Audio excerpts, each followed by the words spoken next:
Okay, so my plan to have that final video be the final video obviously didn't quite pan out. So, video number 4, let's do this. We will finish this tonight. I'm not quite sure where the last video cut off. I know it's somewhere along this paragraph here. So I'll just repeat the final phrase that I was saying. Apologies if I've already said it. Means you've got no excuse not to have it down in your notes, right? So I was talking about the use of the personal pronoun here, trembling under our violence. So personal pronoun means that he is accepting some of the blame for the actions of his country. But it's also recognizing, oh damn, I hate these American spellings, recognizing that he has power to change it. If he was not recognizing that he had the power to change it, he might use the pronoun of their. So he might say trembling under their violence. But he's not. He's saying trembling under our violence. Is recognizing the problems coming from him, and therefore he can do something about it.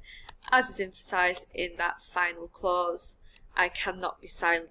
Because he can do something about it, he cannot be silent. He has to talk about it. Final paragraph. Yeah. So, for those who ask the question, are you a civil rights leader, thereby mean to exclude me from the movement for peace, I have this further answer.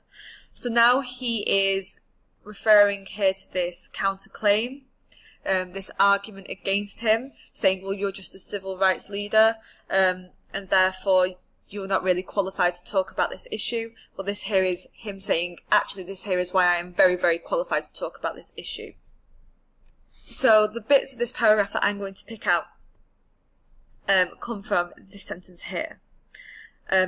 Instead, affirm the conviction that America would never be free or saved from itself until the descendants of its slaves were loosed completely from the shackles they still wear. Remember that historical Remember that historical context that we spoke about in our history lessons when we did the reading SAT paper? The history of slavery is one that is still very much a big part of the American consciousness. There's still the aftermath of that. You've still got African Americans who are far more likely to live in poverty. That's very much as a direct result of the conditions that they were living in during the 1800s and so on. So if we look, you've still got this language here that directly refers to slavery. Where are we?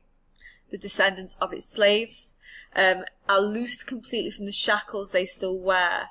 So that there is a metaphor, because descendants of American slaves, the sons and daughters of American slaves, don't literally wear shackles. Let me show you what shackles are, just in case you do not know. Shackles. So essentially like handcuffs. They still wear those handcuffs. So that's being metaphorical. But it's also creating that image of black people in America being like the prisoner of the society in which they live. And also that they don't have that freedom. You know, if you're wearing shackles, you're very much constrained. So you're constrained by your race, you're constrained by poverty, you're constrained by what your government is doing, as is the case here. And then Martin Luther King talks about America's soul. Again, that's being metaphorical, because one would assume that America does not have a soul as such. We do not even know if humans have souls, never mind if a country can have a soul. So it's a metaphor. So it's talking about America's soul being poisoned. If you think about the word soul, that would have connotations of perhaps purity, morality. It's like your very essence. It defines who you are, and therefore if your soul, if who you are has become poisoned, then that says a lot about you as a person. It says that you are evil. It says that you have lost your way. It's a very, very large criticism of American society. And it's saying if that's the case, if America's soul is poisoned, part of the autopsy, what is autopsy in Chinese? Pause while I look up what the word for autopsy in Chinese is, because I'm sure you wouldn't know this in English. So, autopsy, I'm going to say this so wrong. Xi Jian. Let's play it. 尸检 Shijin. Hopefully that makes some sense. Anyway, you can see the character on the board. It's basically a report after you die. So if America has died, if you will, metaphorically speaking, then the autopsy, the report, will give the reason Vietnam. Vietnam, the war in Vietnam is the reason why America's soul, America's moral integrity has been completely and utterly destroyed. And down here, in fact, Martin Luther King uses the same words as me because me and him were on the same page. It says it can never be saved, the soul can never be saved, so long as it destroys the deepest hopes of men the world over. Here you've got this juxtaposition of destruction versus hope. It's showing that how awful this war is can destroy all of that hope, destroy all of that positivity. The two things may be opposite, but one is definitely overpowering the other one in this extract.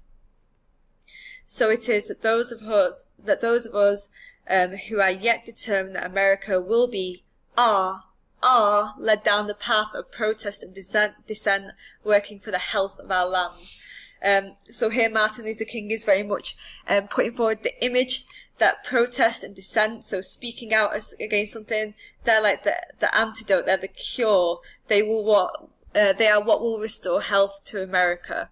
It's also quite interesting to look at the sentence structure here, this repetition of the word are, with dashes on either side. He's really emphasising that, he's got very strong convictions about this. It makes you read it in quite a dramatic way too. Determine that America will be, led down the path of protest and dissent. That is like the inevitable chain of events, that if you believe in this moral honesty, this moral integrity, that you will be led down that path of protest. That is the only thing that is morally viable. Whew. And we have spoken about all of the extracts. Of course, there's probably much more that we can say, but hopefully that gives you an idea of some of the different features that you could pick out, and gives you a clearer comprehension of the text. So, what I want you guys to do for homework, as if you haven't had enough homework listening to me talk to you for, God, how long must it have been? Perhaps half an hour, perhaps more. This is what I want you to do. So, you'll be very, very familiar with this. The first thing is, as you have been watching these videos, you should have been taking notes in your extract, making those notes alongside.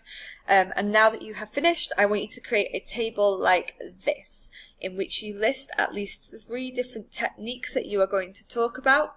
You tell me what the effect of them are, and how it supports the writer's argument. And you should link that also to pathos, ethos, or logos. I also want you, please, as always, to make a note of a few short key embedded quotes that you could use throughout. Remember, in order to be getting that 444, that 4 for your reading, you need to be using precise and relevant quotes all the way throughout. Your quotes should not be massive and long. They should be short. They should be pertinent. So if you pick those out right now, you're putting yourself in very, very good stead for actually writing up this essay. Okay, class, get some rest. Good night. That sounded very dramatic, didn't it? Like, just make sure you do your homework and then have a chat with your friends and relax, and I'll see you all tomorrow. Bye.